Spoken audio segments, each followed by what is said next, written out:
Hello everyone, আসসালামু আলাইকুম। আজকে খুবই দুঃখ জানানো যাচ্ছে যে আমাদের কোয়েল পাখি অনেকগুলো মারা যাচ্ছে। এর কোনো কারণ কাহিনী কিছুই খুঁজে পাচ্ছি না, শুধু মারা যাচ্ছে এটাই জানি। তো কোয়েল পাখি মারা যাচ্ছে এরকম বিষয়টা না, কোয়েল পাখি মারা যাচ্ছে এবং কি ফার্মি মুরগি ছিল, ফার্মি মুরগি মারা যাচ্ছে। মারা যাওয়ার কারণ হচ্ছে আমাদের বাসায় নতুন ভাইয়া চিনি চিনি মুরগির বাচ্চা কিনে আনছিল দুইটা। ওইগুলার থেকে মনে হয় হয়তো বা রোগ ছড়াইছে আর কি, ওইগুলো মারা গেছে যেহেতু, তারপরের থেকে এইগুলো মারা যাচ্ছে। ওইখানে আছে একটা ফার্মি মুরগি আর 5-6টা কোয়েল পাখি। খুবই দুঃখজনক একটা বিষয় কি, আমাদের কোয়েল পাখিগুলো এখন ডিম দিচ্ছিল আর এই সময় মারা যাচ্ছে, একটা লসের বিষয় চলে আসে। অনেকগুলো মারা যাচ্ছে এবং কি 5-6টা জবাই করা হয়ে গেছে এবং কি 10-12টা মারা গেছে। খুবই একটা দুঃখজনক বিষয় না?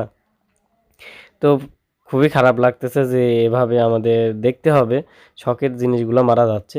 যারই হোক, ভাইয়ার হোক, কিন্তু কষ্ট করে আনা হয়েছিল। ভিডিও তো দেখছেনই প্রথম থেকেই, যে কষ্ট করে আনা হয়েছিল মারা যাচ্ছে। খুবই একটা দুঃখজনক একটা বিষয়।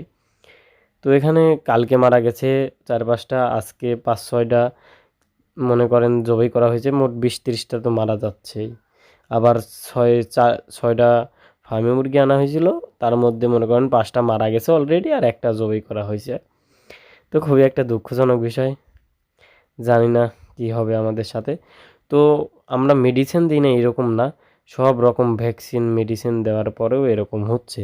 তো কালকে আমরা যাব হচ্ছে গা পশু হাসপাতালে, বড় ডাক্তারের কাছ, যাক কাটি দেখবে। 2টা পাখি নিয়ে যাব, 2টা পাখি কেটে দেখবে যে ভিতরে কী রোগ ঢুকেছে।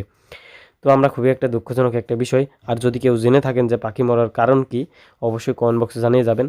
আর দেখেন পাখিগুলার ফর উঠে গেছে, যেহেতু বয়স অনেক হয়ে গেছে, এখন বাচ্চা মানে ডিম দিচ্ছে 3-4 মাস ধরে, এখন তো বয়স হবেই। তারপরেও যে পাখিগুলো মারা যাচ্ছে খুবই একটা দুঃখজনক একটা বিষয়। আমাদের যেহেতু এখন মোটামুটি ডিম সেল হচ্ছে, আগের থেকে তো আমরা মনে করেন যে সেল করে আসতেছি আগাগোড়া। আমরা সবসময় ভালো কিছুই আপনাদেরকে দিই, আর আমাদের উপরই খারাপ কিছু হবে এটা আশা করিনি। তো সবাই আমাদের জন্য বেশি বেশি দোয়া করবেন। আজকের ভিডিওটা এই পর্যন্তই। আসসালামু আলাইকুম।